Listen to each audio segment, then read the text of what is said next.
3, berbagi materi pembelajaran berdifferensiasi yang akan dibawakan oleh Ibu Eli Wahmi SPD.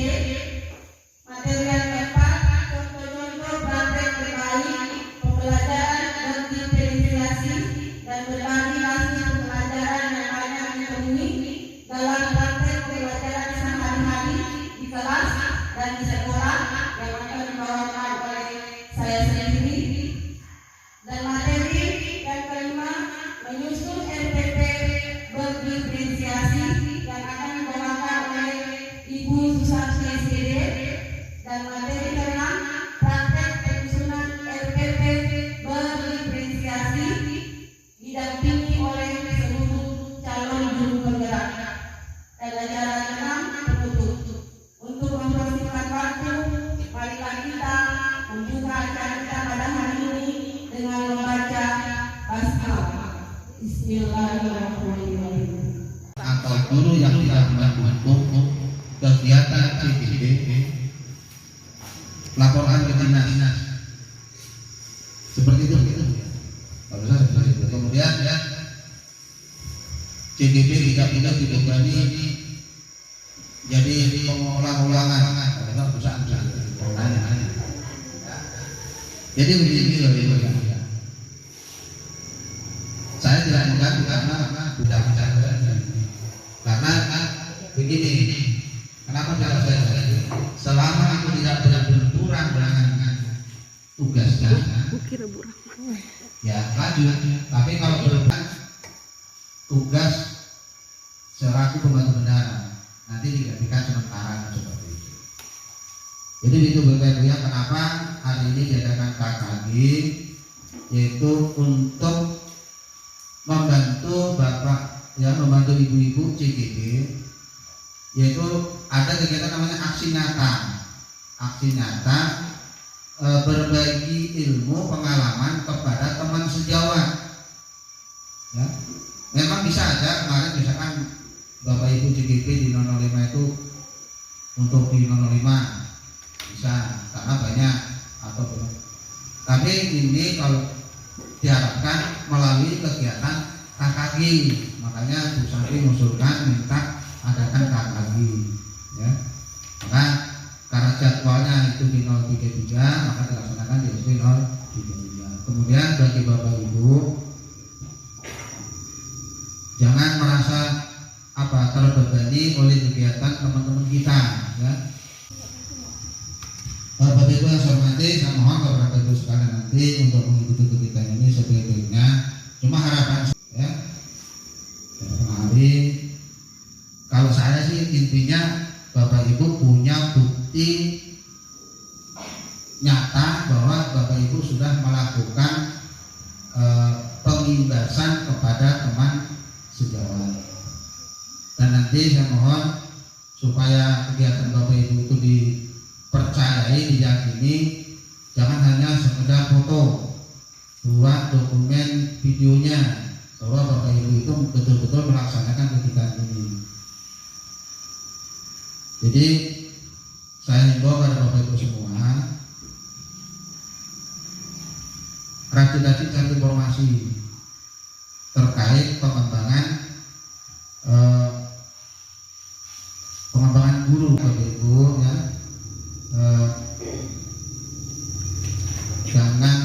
Sekarang ini jangan mudah stres, ya. Senangkan hati, ada juga kependak senang gitu. Karena kalau senang imun kita itu kuat. Jadi itu bapak ibu, sepesan saya, ikuti kegiatan ini sebaik-baiknya. Kemudian tetap kita patuhi protokol kesehatan, jaga jarak, pakai masker, ya.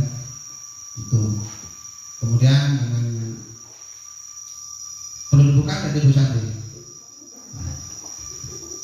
Jadi mungkin itu bapak ibu yang dapat saya sampaikan. Selebihnya saya mohon maaf, mengucapkan bismillahirrahmanirrahim. Kegiatan sosialisasi materi guru penggerak dengan ini saya nyatakan resmi dibuka. Assalamualaikum warahmatullahi wabarakatuh. Kita bersama dalam kegiatan sosialisasi presentasi materi guru penggerak, kami mempersilahkan Bapak Pengawas Gugus 6 Penajam untuk memberikan sambutan dan arahan-arahan kepada guru-guru Gugus 6 Penajam. Kepada Bapak Samidi kami persilakan. Bismillahirrahmanirrahim. Assalamualaikum warahmatullahi wabarakatuh.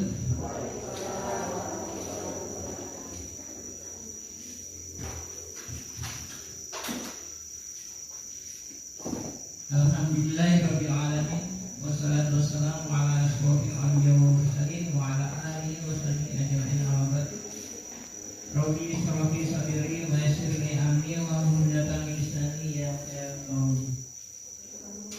Pertama-tama yang terhormat Ketua, sebenarnya nggak ada ya, sudah tadi dibuka sama Pak Subojo. Ya. Yang terhormat Ibu-ibu serta Bapak, Ibu guru yang kami hormati.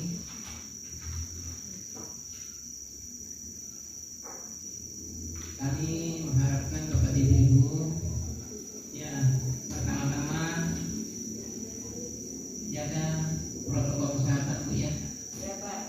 Iya. Saya juga lupa ya pakai masker.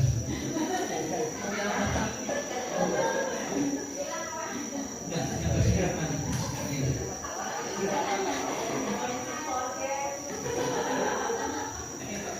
Alhamdulillah sini aman semua, Bu, ya. Ya, dulu kemarin sudah ada jadwalnya, yaitu untuk vaksin. Dan melaksanakan atau belum, Bu? Oh, belum. Jadi bagus belum. Materi selanjutnya adalah contoh-contoh praktek terbaik pembelajaran berdiferensiasi dan berbagi kasus pembelajaran yang banyak ditemui dalam praktek pembelajaran sehari-hari di kelas maupun di sekolah yang akan dibawakan oleh saya sendiri. Baik Bapak Ibu,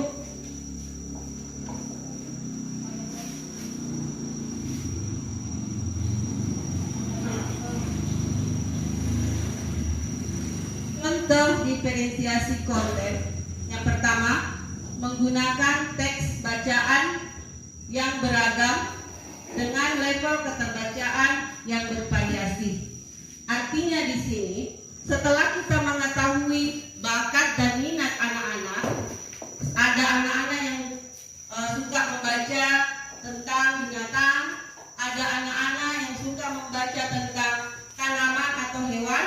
Kita memberikan bacaan kepada anak tersebut sesuai dengan minatnya. Jadi bukan guru lagi yang menentukan Bapak Ibu apa yang harus dibaca oleh anak-anak, tetapi kita memberikan bacaan sesuai dengan minat anak-anak didik kita. Kemudian yang kedua, menyediakan waktu untuk berbicara secara akuntabel. Artinya di sini kita berbicara dengan murid sesuai dengan fakta yang bisa dipertanggungjawabkan. Jadi murid itu bisa mencontoh gurunya untuk berkata-kata dengan jujur. Kemudian yang ketiga, mengizinkan siswa untuk menunjuk kerjakan berbagai jenis kemampuan belajar. Nah, contohnya di sini kita apabila dalam pembelajaran guru memerintahkan untuk misalnya murid menggambar pulau. Setelah murid itu menggambar pulau, maka hasil kemampuan siswa itu bisa kita lihat dari hasil dia menggambar pulau. Yang mana yang murid mempunyai kemampuan tinggi, yang mana yang mempunyai kemampuan sedang, dan yang mana yang mempunyai kemampuan rendah. Kemudian selanjutnya melakukan pembelajaran remedial. Saya yakin Bapak guru di gugus 6 ini semuanya pasti melakukan pembelajaran remedial. Kemudian yang contoh selanjutnya, memberikan lebih banyak waktu bagi siswa untuk berpikir ketika mempelajari sesuatu. Contohnya, kita ketahui di dalam kelas ada murid yang senang belajar matematika, tetapi sebaliknya dia tidak senang belajar seni. Sebaliknya, ada murid yang senang belajar dengan seni, tetapi kurang di dalam pelajaran PJOK.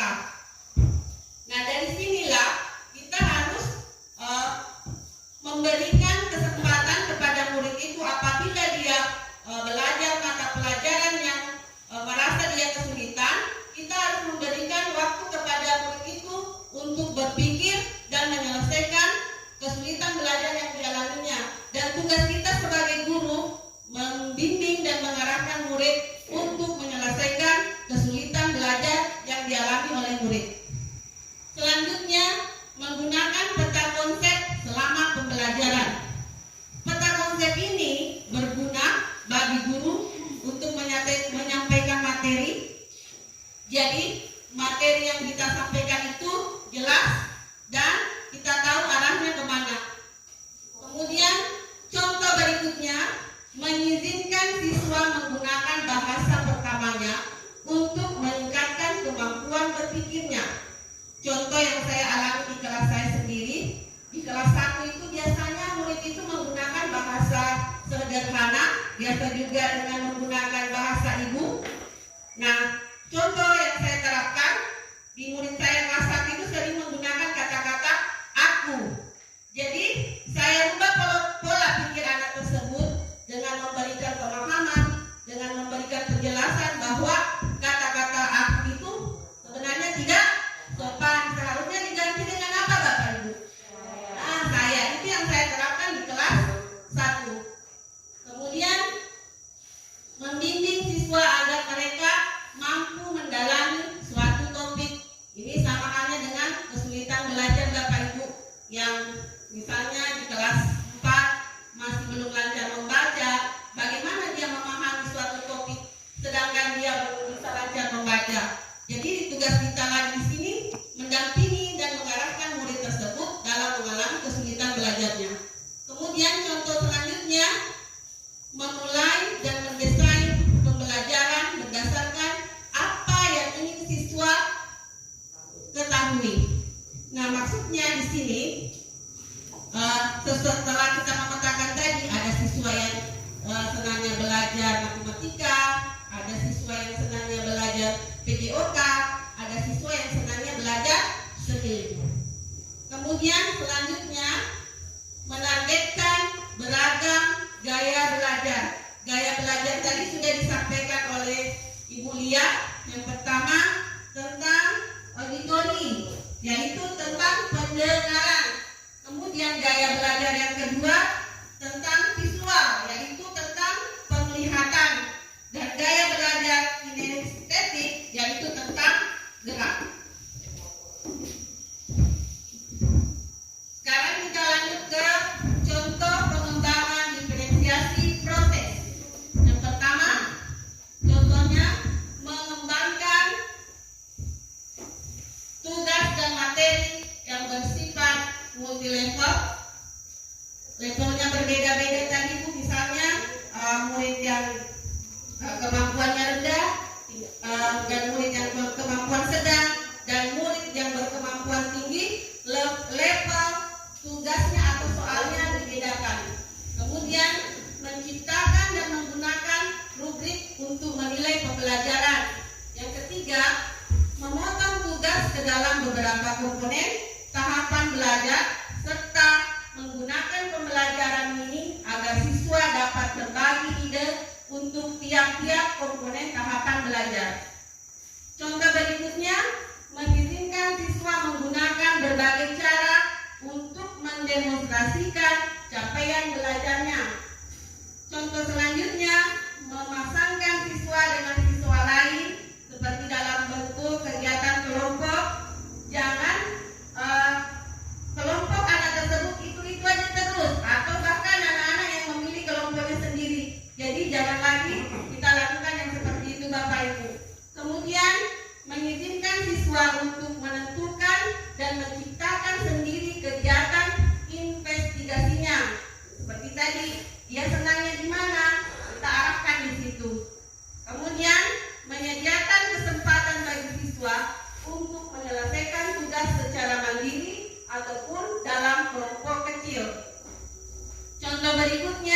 menyediakan tugas yang beragam namun tetap memiliki kesamaan target akhir.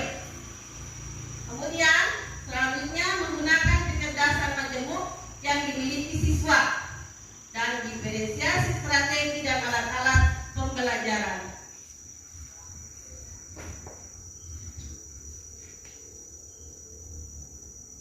Contoh pengembangan diferensiasi proses.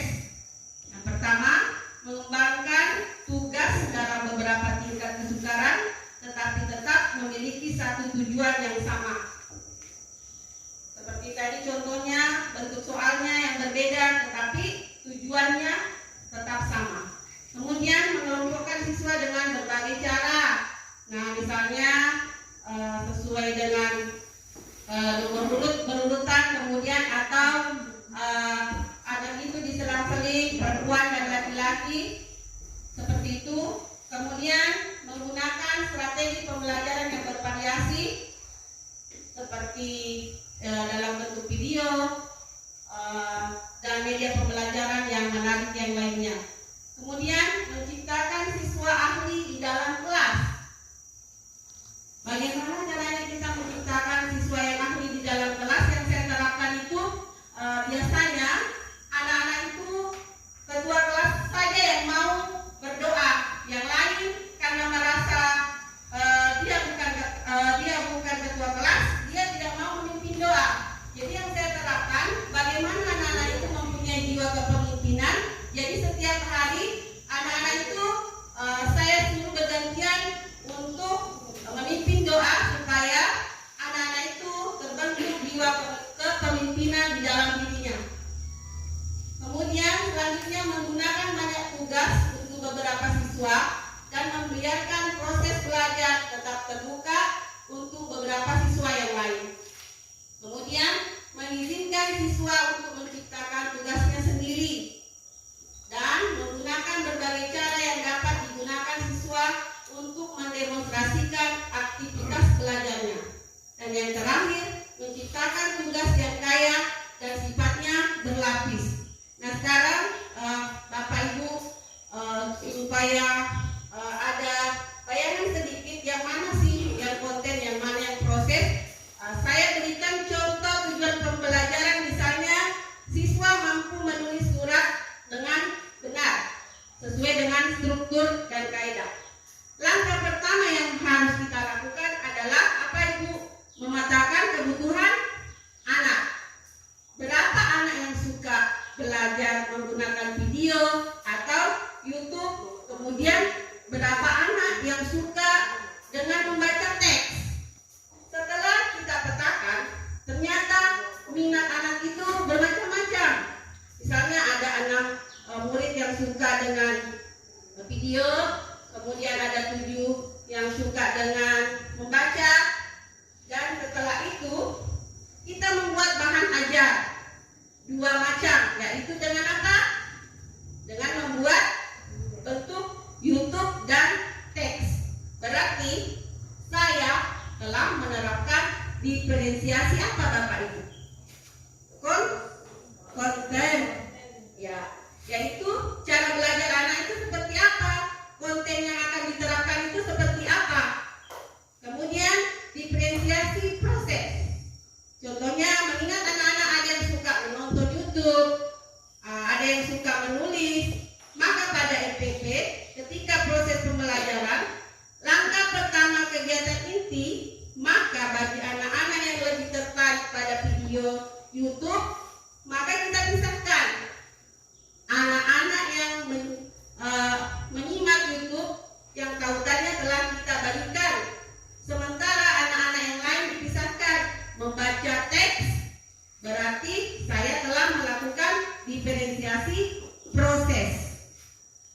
Proses pembelajaran kita bedakan berdasarkan minat anak didik kita. Kemudian diferensiasi produk. Mengingat anak-anak ada yang suka olahraga tadi, ada seni, ada bahasa, maka produk yang kita berikan ke anak-anak juga tidak seragam. Tujuan pembelajaran tadi adalah menulis surat sesuai dengan kaidah. Bagaimana cara mengakomodasi anak-anak yang maunya hanya belajar olahraga saja, anak-anak yang maunya belajar seni aja. Bagaimana caranya? Maka pada produk ini anak-anak diberikan tugas. Yang pertama, kita membuatkan topik. Contohnya, kalian sebagai siswa dipercaya untuk melaksanakan kegiatan ulang tahun sekolah. Isinya, sekolah akan melaksanakan pertandingan atau perlombaan kepada anak-anak. Kemudian, kepada anak-anak yang hobinya olahraga, kita persilahkan membuat undangan tentang olahraga atau olahraga apa yang mereka senangi. Misalnya bulu tangkis, silahkan membuat undangan tentang lomba berbulu tangkis. Yang senang dengan volley, silahkan membuat undangan sesuai dengan undangan perlombaan volley misalnya. Kemudian anak-anak yang suka seni juga demikian, kita berikan kebebasan mereka menulis surat undangan yang isinya lomba seni, misalnya lomba tari, lomba menyanyi. Yang penting tujuannya sama. Kemudian sedangkan anak-anak yang misalnya kecanduan teknologi, mereka bisa mengundang dengan isi surat, misalnya membuat pertandingan TikTok pembelajaran misalnya. Pasti anak-anak semangat karena sesuai dengan minat yang mereka sukai. Nah, dengan memfasilitasi anak mengerjakan tugas sesuai dengan minat masing-masing, maka saya telah menerapkan diferensiasi produk. Baik Bapak Ibu, silakan memperhatikan video yang akan saya putarkan.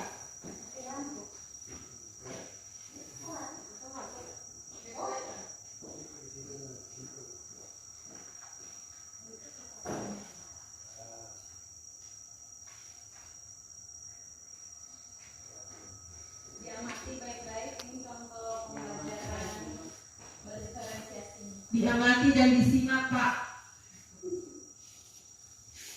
Ada nggak ini suaranya? Halo? Ini nggak ada suara. Kalau di sini, ini mati bang. Nah, caranya diamati aja.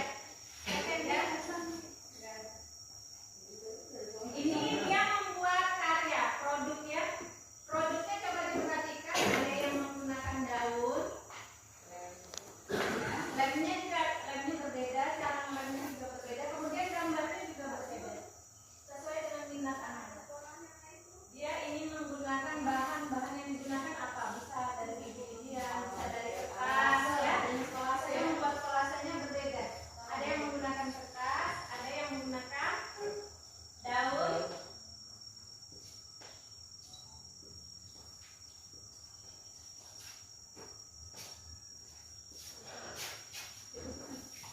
Jadi kalau dalam pembelajarannya itu harus berbeda. Terserah anak-anak mau menentukan produknya apa, bahannya apa, cara kerjanya seperti apa, itu anak-anak yang menentukan. Jadi bukan gurunya yang menentukan. Kalian harus membuat kolase dari kertas. Salah.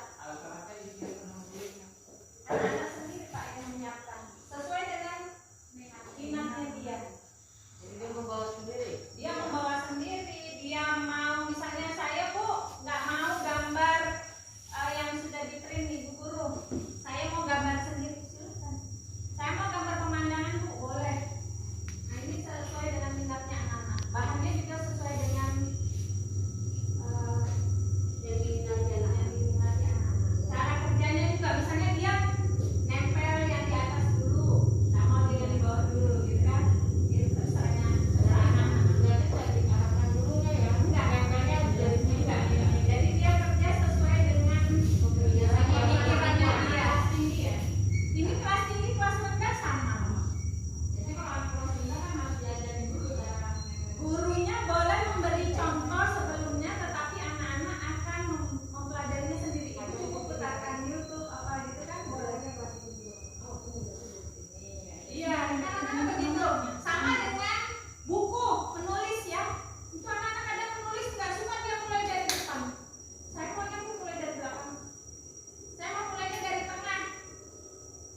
Ini bisa didamping kan?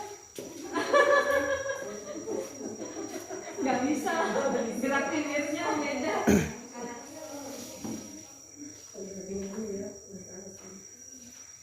Nggak apa-apa Dini, udah sampai selesai kok di situ. Hanya menunjukkan pembelajarannya aja. Jadi sudah paham Bapak Ibu ya, sudah dijelaskan produknya kan ini berbeda-beda sesuai dengan minat anak masing-masing. Ada yang mau menggunakan daun kering, ada yang mau menggunakan biji-bijian, dan lainnya juga beragam sesuai dengan kemauan anak-anak sendiri. Jadi paham Bapak Ibu ya?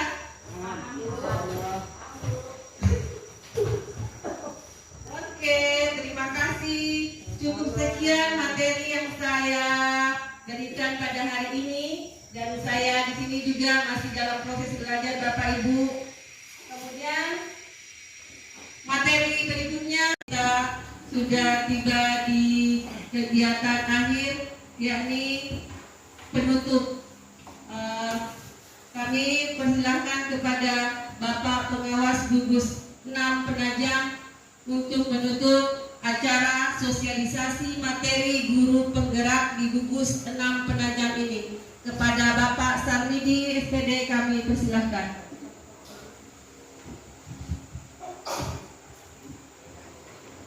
Bismillahirrahmanirrahim. Assalamualaikum warahmatullahi wabarakatuh.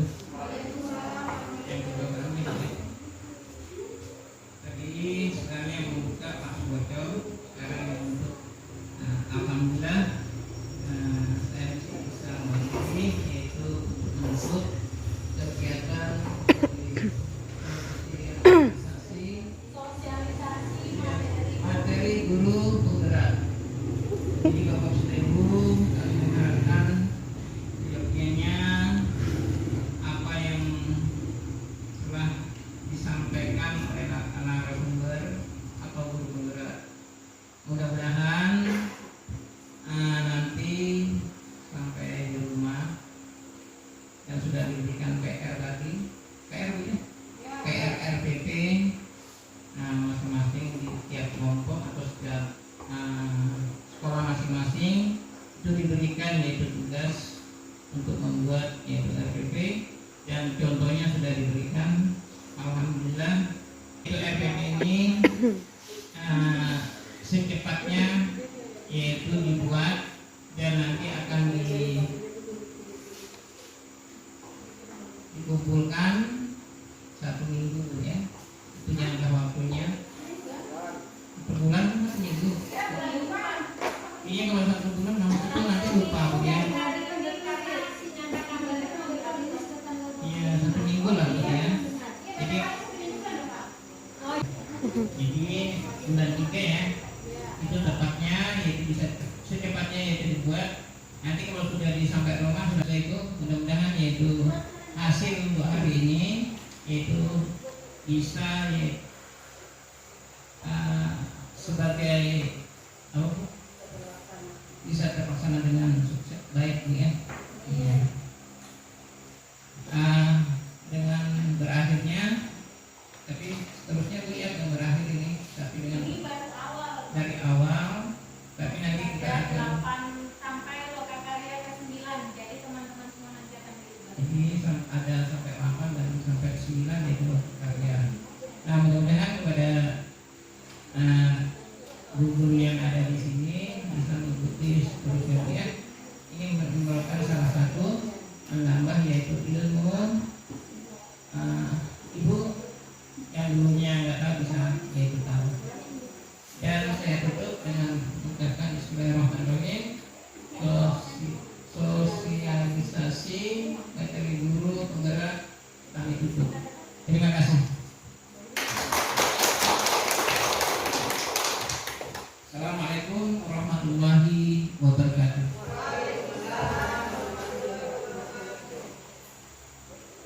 Terima kasih kami ucapkan kepada Bapak Pengawas Gugus 6 Penajam yang telah berkenan untuk menutup acara kita pada Masih hari banyak. ini. Aku habis sampai kopi. Dan acara terakhir yaitu penutup, saya mewakili teman-teman calon guru penggerak segugus 6 Penajam Memohon maaf apabila dalam penyampaian materi dari materi pertama sampai terakhir ada salah-salah kata dari kami. Kami memohon maaf karena kami di sini semuanya masih belajar Bapak Ibu. Kemudian saya mewakili teman-teman guru SDN 033 memohon maaf apabila dalam pelaksanaan kegiatan KKG di SDN 033 ada kekurangan dalam penyajian kami. Sekali lagi kami memohon maaf. Dan marilah kita menutup acara sosialisasi materi guru penggerak ini dengan membaca hamdalah. Alhamdulillahirabbil alamin. Terima kasih ya teman-teman. Mohon maaf atas segala kekurangan penyampaian kami. Assalamualaikum warahmatullahi wabarakatuh. Waalaikumsalam.